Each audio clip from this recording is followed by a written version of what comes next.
ప్రేక్షకులందరికీ నమస్కారం. ఈరోజు మన స్టూడియోలో ప్రముఖ ఆధ్యాత్మికవేత్త శ్రీచక్ర ఉపాసకులు మణికంఠ శర్మ గారు మనతో ఉన్నారు. గురువుగారితో మాట్లాడేద్దాం. నమస్కారం గురువుగారు. పరమేశ్వరార్పణమస్తు. జూన్ మాసంలో మేషరాశి వారి పరిస్థితి ఏ విధంగా ఉండబోతుంది? ఏ విధమైన రెమెడీస్ చేసుకోవాలంటారు ఈ నెల? ముందుగా మేషరాశి వారి గురించి తెలుసుకునేటప్పుడు అశ్విని నక్షత్ర 4 పాదాలు, భరణి నక్షత్ర 4 పాదాలు, అదేవిధంగా కృత్తికా నక్షత్రం మొదటి పాదం వారు మేషరాశిలోకి ఇచ్చేస్తారు. మేషరాశి వారికి తాము మానసికంగా ఇబ్బంది పడుతూ మేధా సంపత్తు అంటే పక్క వాళ్ళందరూ కూడా ఇతను నమ్ముతారు, ఇతని మీద ఇతను నమ్మకం ఉండదు. పక్క వాళ్ళ నమ్మకాన్ని ఇతను నిజం చేసుకోవడానికి కష్టపడాలి. అతను మనకి వీళ్ళు విలువ ఇచ్చారు కదా, ఈ విలువను మనం కాపాడుకోవాలి కదా అనేటువంటి వ్యవస్థలోనే మేషరాశి వారు నడుస్తూ ఉంటారు. ఆడవారు సంతానయుక్తంలో ఎవరైతే ఉన్నారో వాళ్ళు చాలా జాగ్రత్తగా ఉండాలి.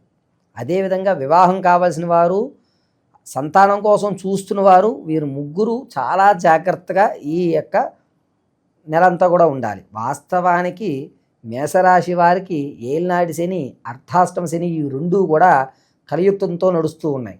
కాబట్టి శనీశ్వరుడు ఇబ్బంది పెట్టేటువంటి అవకాశం ఉండదు. నీ కర్మను అనుసరించి ఎంతవరకు ఇబ్బంది పెట్టాలో అంతవరకు ఇబ్బంది పెడుతూ ఉంటారు.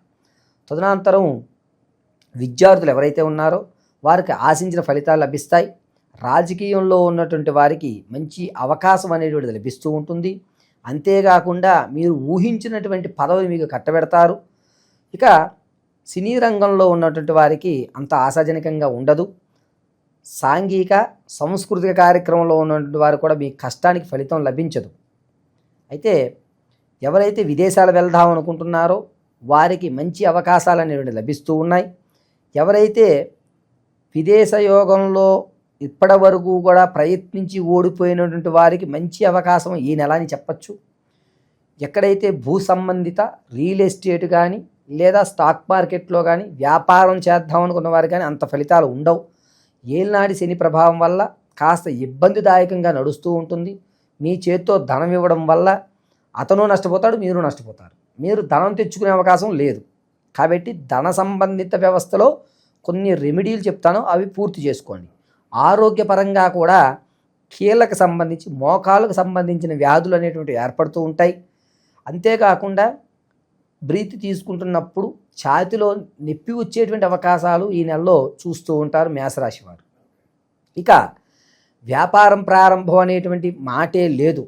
కాబట్టి ఈ నెల కాముగా ఉండి జూన్లో అసలు ఏ వ్యాపారానికి కూడా శ్రీకారం చుట్టకండి. జూలై నెలలో ప్రారంభం చేసుకుందాం. ఎవరైతే భార్యాభర్తల మధ్య కీచులాట్లు ఉంటాయో వారు ఈ నెల కూడా అలాగే నడుస్తుంది. మధ్య వ్యక్తి రాడు, అలాగని చెప్పి మీరిద్దరూ కూడా కాంప్రమైజ్ అయ్యే అవకాశం లేదు.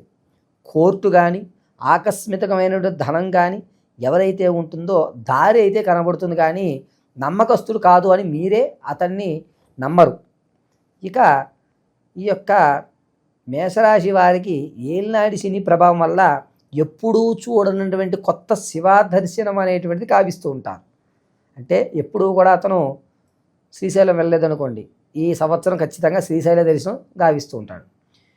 ఏలినాటి శని ప్రభావం ఉండడం వల్ల ప్రతి నిత్యము కూడా ఈ యొక్క మేషరాశి వారు ఉదయం లేవగానే ఆదిత్యాయ సోమాయ మంగళాయ బుధాయ చ గురుశుక్రశనిభ్యశ్చ రాహవే కేతవే నమః అని చెప్పి కాస్త నీళ్లు తీసుకుని రావి చెట్టు మొదట్లో వదలడం, లేదా నీలాంజన సమాభాసం రవిపుత్రం యమాగ్రజం ఛాయా మార్తాండ సంభూతం తం నమామి శనీశ్వరం అని చెప్పుకొని రావి చెట్టు మొదట్లో నీళ్లు ఈ సంవత్సరాంతం వదలడం మంచిది.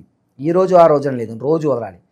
ఒకవేళ ఇవి రెండూ కూడా మాకు గుర్తుండవు గురుగారు అనుకునే వారు క్లీం శ్రీం శ్రీం అని ఈ 3 బీజాక్షరాలు చెప్పుకుని నీళ్లు 54 సార్లు రావి చెట్టు మొదట్లో వదలండి.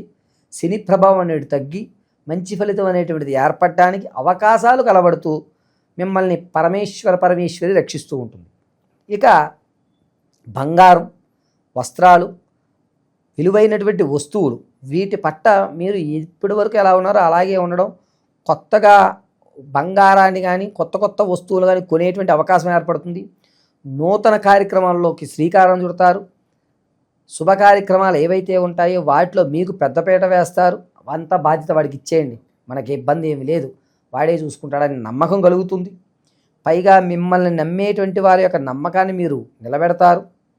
ఈ మేషరాశి వారు ఈ సంవత్సరాంతము శనీశ్వర ఈశ్వర దర్శనాలు ఇవి రెండూ కూడా ఖచ్చితంగా చేయడం మంచిది.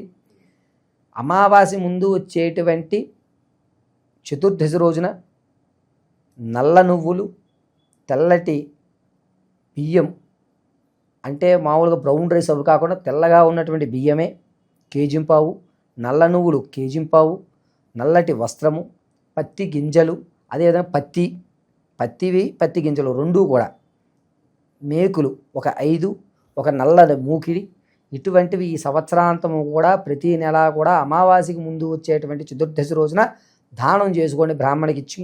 ఇలా చేయడం వల్ల మీకు ప్రమాదాలు ఏవైతే యాక్సిడెంట్కి సంబంధించి ఆరోగ్య సంబంధించి ఉన్నాయో అవి తొలుగుతాయి. ఆరోగ్యం పట్ల కొంచెం జాగ్రత్త అనేటువంటిది ఆగస్టు నుంచి వహించండి. ఈ 2 నెలలు అంతంత మాత్రంగా ఉన్నా కూడా ఆగస్టు నుంచి అంత ఇబ్బందిదాయకంగా ఉంటుంది కాబట్టి అప్పటి నుంచి జాగ్రత్త, శరీరం మీద జాగ్రత్త వహించడం చాలా మంచి విషయం. ప్రతినిత్యము కూడా ఈ మేషరాశి వారు నల్లటి బొట్టును, అంటే పచ్చకర్పూరము వెలుగుతున్నప్పుడు జ్వాల నుంచి పైన ఒక స్పూన్తో కానీ చాకు మీద కానీ పట్టుకుంటే నల్లటి భస్మం వస్తుంది, దాన్ని ధరించడం, లేదా ఏదన్నా శివాలయాల్లో మృత్యుంజయ హోమం చేసినప్పుడు ఉన్నటువంటి భస్మం తెచ్చుకుని ధరించడం అనేటువంటిది చెప్పదగ్గ సూచన. అలా చేయడం వల్ల మంచి ఫలితాలు మీరు అందుకుంటుంటారు. ఓకే, ఈ సమయంలో గురుగారు విదేశాలకు వెళ్ళడం, అక్కడ స్థిరపడే ఛాన్సులు ఏమైనా కనిపిస్తాయి? అసలు మేషరాశి వారికి ఆగస్టు వరకు విదేశ యోగమే లేదు. విదేశాలకు వెళ్ళినా ఖచ్చితంగా నిలబడేటువంటి అవకాశం ఉండదు. ఆగస్టు తర్వాతే మేషరాశి వారు విదేశాలకి శ్రీకారం చుట్టుకోండి. ఇక్కడ వ్యాపారస్తులకు ఏమైనా సూచన ఉందా? ఇన్వెస్ట్మెంట్స్ పరంగా ఏమైనా జాగ్రత్తలు తీసుకోవాలి? వ్యాపారస్తులు ఎవరైనా సరే ఇన్వెస్ట్మెంట్ పెట్టాలి అనుకున్నటువంటి వారు జూలై తర్వాతే, జూన్లో పెట్టకండి. ఖచ్చితంగా మీరు భస్మాన్ని పెట్టుకొని ఈశ్వరారాధన, శనీశ్వర ఆరాధన గావించడం చాలా శ్రేష్టము. ఆ తర్వాత ఆగస్టు నుంచి మీరు అనుకున్న పనులు శ్రీకారం ఏ విధంగా జరుగుతుంది, ఎందుకు జరుగుతుంది అనేది తదుపరి విషయంలో మనం తెలియజేసుకుంటాం. శనీశ్వరుడికి సంబంధించి విశేషంగా ఇంకేదన్నా పరిహారాలు చేసుకుంటే బాగుంటుందా గురుగారు వెళ్ళామని?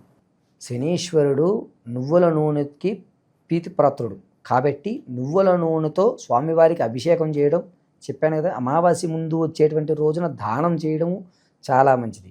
ఒకవేళ ఈ రెండిట్లకి మేము చేయలేము గురువుగారు, ఏం చేసుకోవాలి అనుకుంటే కనుక ఇంట్లో చపాతీలు చేయించి దాన్ని ఆవుకు తినిపించండి. అది కూడాను కపిల గోవుకు మాత్రమే ఈ మేషరాశి వారు చపాతీలు తినిపించడం వల్ల మంచి ఫలితాలు అందిపుచ్చుకుంటారు. ఓవరాల్గా జూన్ నెలలో మేషరాశి వాళ్ళకి ఏ విధంగా ఉండబోతుంది, ఎలాంటి రెమెడీస్ చేసుకోవాలి, మీ మాటల్లో చాలా బాగా వివరించారు గురుగారు. పరమేశ్వర